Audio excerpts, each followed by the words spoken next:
Thursday morning, coffee with me. I'm at the gym again. Let's see if I can get this in before people arrive. I think I probably have about 10-15 minutes again today. Like I said, kind of enjoying these shorter times. Got the tripod today, see if the lighting is a bit better, but I'm coming to the conclusions that it is not. And so we will just deal with it. I don't know if I can sit nice and comfortably, get a bit more of me individual.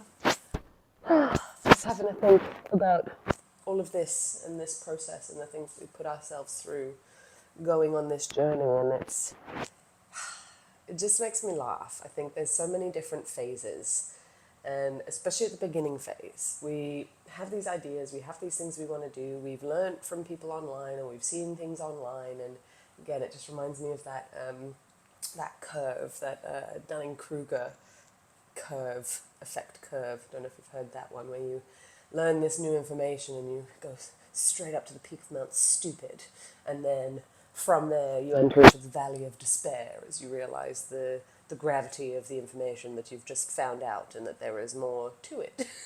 It's never as simple as it seems. And I remember, again, starting out on this content creation journey and even going into building the marketing agency, like the principles, the foundations of content creation turning into an income have been the same for a long time. Tell your story, present it in front of the right people, they come in.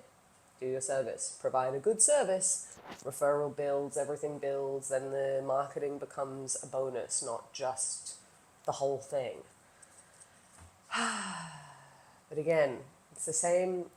It's very funny to me how the universe put me back here, and that this was the opportunity that came knocking on my door when I'd said I would like some more freelance hours. And I told the agency I was working with that I was available for a few more hours if they needed anything, or if they wanted me to come on in a slightly higher role. And at the time they didn't need that, so I was like, sweet. Friend who had become a gym manager here was looking for female trainers, and they said they needed full-time people, and I was like, dude, I can't do full-time. There's not enough hours in a day, and I don't want to say I can when I also have other clients, another job, a full part-time job that takes that up, and my own clients, and yeah, just, it's not possible. So I told him what I wanted, told him what I was willing to do. Ta-da! It's 2 months now, 7 clients later, I've got my little boost of an income. We're going on the Peru trip, everything's booked, everything's booked. We're going. Still kind of dawning on me how big this trip is compared to the other ones. Like, we are the little town that we're landing in is at 3,000 feet. Feet? Meters. Feet. Must be feet. Somebody's just walked in. No, that's outside. And regardless, I shouldn't stop pausing because it doesn't matter. They won't come in here anyway. I still even get those like little nervous feels when other people are walking in if I'm filming. So I think that's like the next phase of breaking out of this, which, to be fair, even just doing this and feeling comfortable enough to shoot in a room wherever, I definitely feel like it's ticked over to Tea with Maja is going to be an ongoing thing, no matter what phase we're at, because this process of doing this, I feel like this is the only way I can actually provide what it is I've been wanting to provide, which is the raw, unfiltered change behind the scenes. And, you know, sometimes on a week-to-week basis, you don't see it. But then when you look back and you scroll back, we are on episode 52. I have never made 52 episodes of anything. I tried to do a 100 YouTube video challenge for myself when that summer that Dad had passed away, and it's kind of started like this. I was just pressing record, saying something and letting the thread go, and then I just put way too much pressure on myself.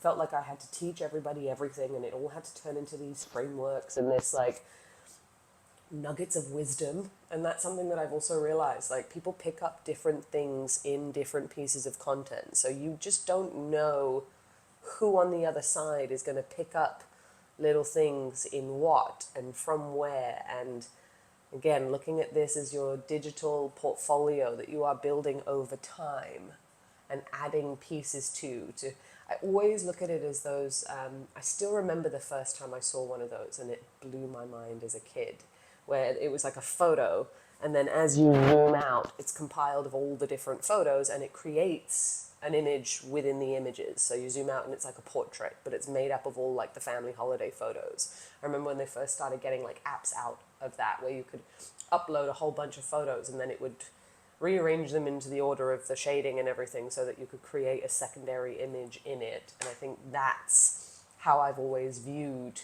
the online space. And then when you view it like that, it's very difficult to kind of give yourself a hard time for the odd little thing. It's like it's so much more than just the one and done. It really is the how do you make it fun enough to keep coming back? How do you make it fun enough to return? How do you make it interesting and intriguing enough for you to come back and to do these reps and to keep going when nothing is coming in? Because it's that feeling, it's everybody wants the success, but then nobody wants to do the work that it takes. But then there's also that other, oh, I've just heard Forged in Fire. Let me take a sip of my coffee this morning, so watch out, I might start talking on double speed.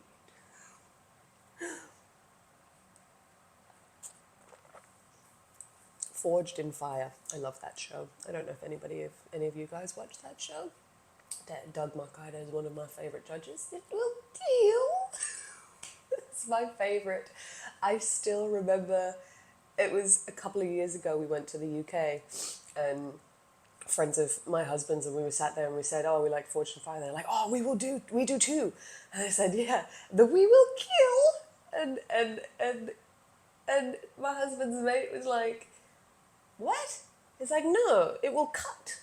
And I'm like, no, it will kill. And then we watched it in the UK and Doug Marcaida only says, it will cut. So they have a PG version for the UK, clearly. Or they're not allowed to say kill. It will kill.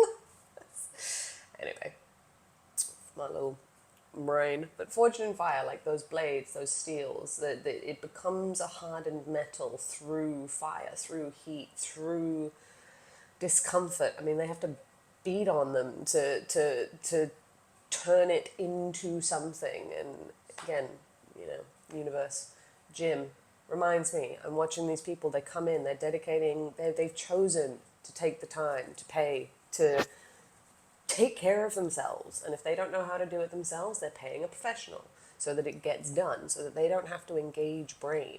I think, again, this is where we forget how much of the skill sets in one area translate into the other, and why I'm not surprised that my clients are all fitness people or have reached a level of mastery within their bodies that now it's literally my job to just help them translate that into their stories and into their online. And because they've done the work, they know the nature of cycles, of phases, of plateaus, of shitty days, of amazing days, of good days with good reps, on bad days with good reps, on bad days with shitty reps, on good days with shitty reps. Like there's every single combination you can imagine. They understand because they've been through, pushing through on the tiredness, calling it quits when you really actually need to listen to your body, because you know what happens when you don't. Like crossing those lines and finding out the consequences for yourself and realizing how much of it is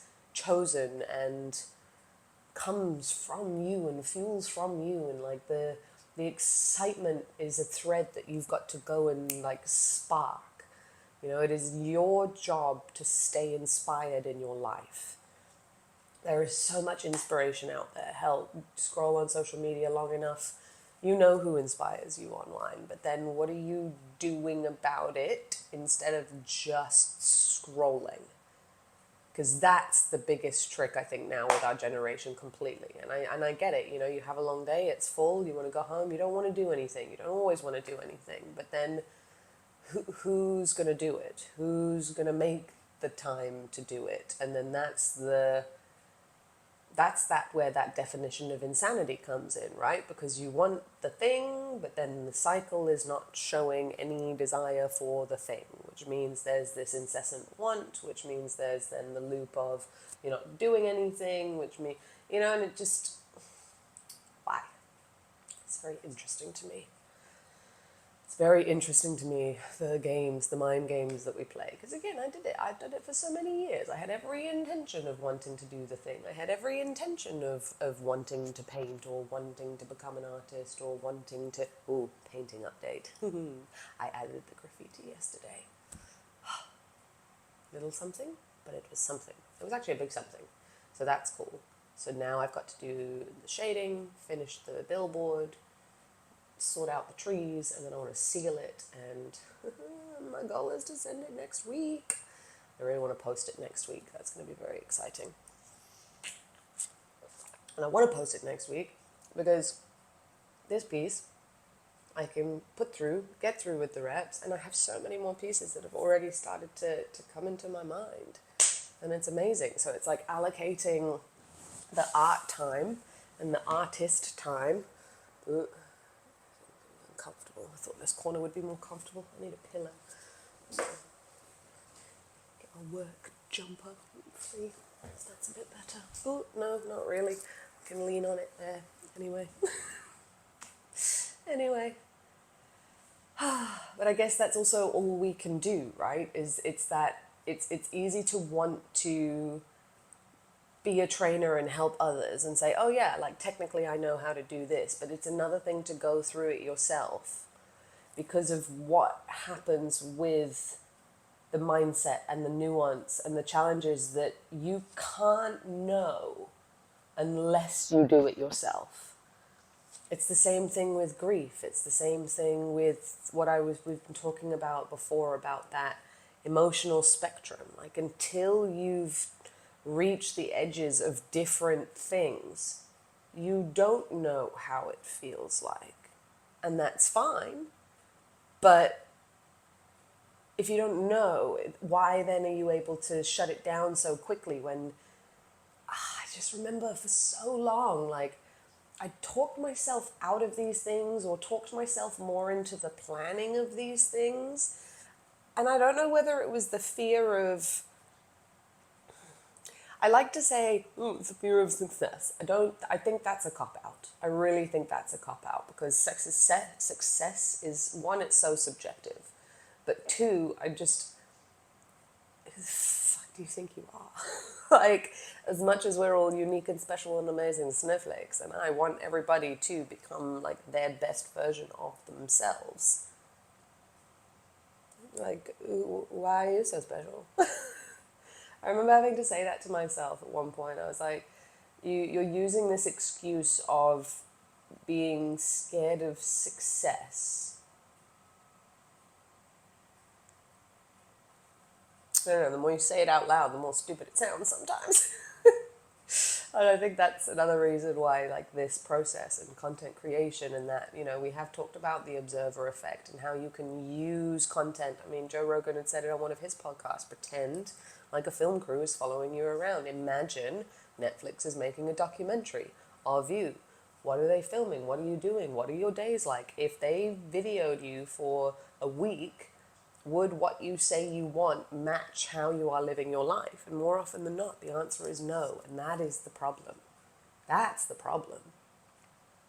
That's the bigger problem, is that the actions aren't matching the words. Or where, sometimes you can even get to the point where you think your actions are matching the words.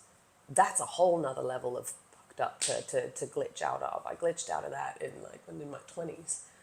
That was around when I had my spine injury. I was reading a lot of healing developmental trauma books. I was reading a lot of, because nobody could explain what happened, and I went to everybody, and I was getting different inputs from everybody, and it was that the most interesting thing about that healing the developmental trauma stuff was, honestly, I stopped reading when it was and you can encompass it in the what got me here won't get me there as the teaching, where it's like when we're little, there are so many things that get embedded into our reactive autopilot mode that just no longer serve us as we move out of being in that infant state, and as we are capable to protect ourselves and we just bring all of that with us without ever double confirming whether it was useful or not, or if we still need that, and be able to go, okay, thank you body, thank you brain, but that's no longer useful for us anymore. We are now actually in a body that is now big enough and capable enough for us not to make that same decision. So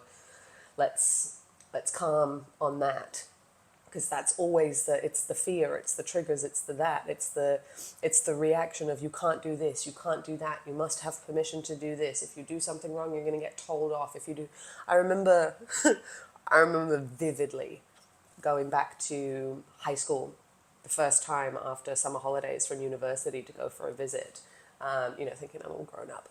And I remember coming out of the fifth floor with, I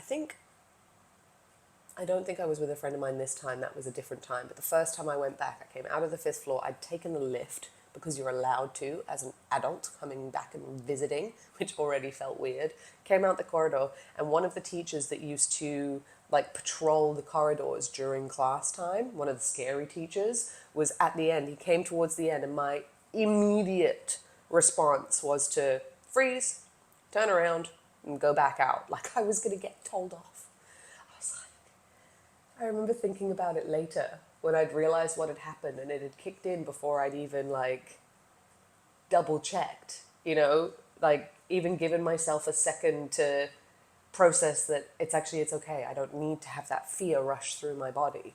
Something I've had to work on a lot, like standing up in front of people, talking in front of people, doing all of that. Oh, I've just heard someone come in, and we're sort of almost going on to another thread of another story. So yeah, I don't know. I think take a good hard look at what you are doing. I think it really is the first step is getting real honest and having a look at what's been happening over the last however many months or years that you've said you've wanted something and it's not come to fruition. What are the actual actions that you've taken in order to move yourself one step closer towards it? Because if those aren't there, then you have to kind of separate yourself from that a little bit. All right, now I'm getting distracted by people in the kitchen, so I'm going to go get my client stuff ready, get myself sorted for the day at the gym, and I'll see you guys tomorrow for Friday's tea with me. I'll be at home, so that'll be nice. I might get up a little bit earlier so I can spend some more time with you guys. As much as I love these short episodes, I do enjoy finding a thread and exploring it for a little bit. So again, these are fully experimental, and episode 52. Let's see where we go from here.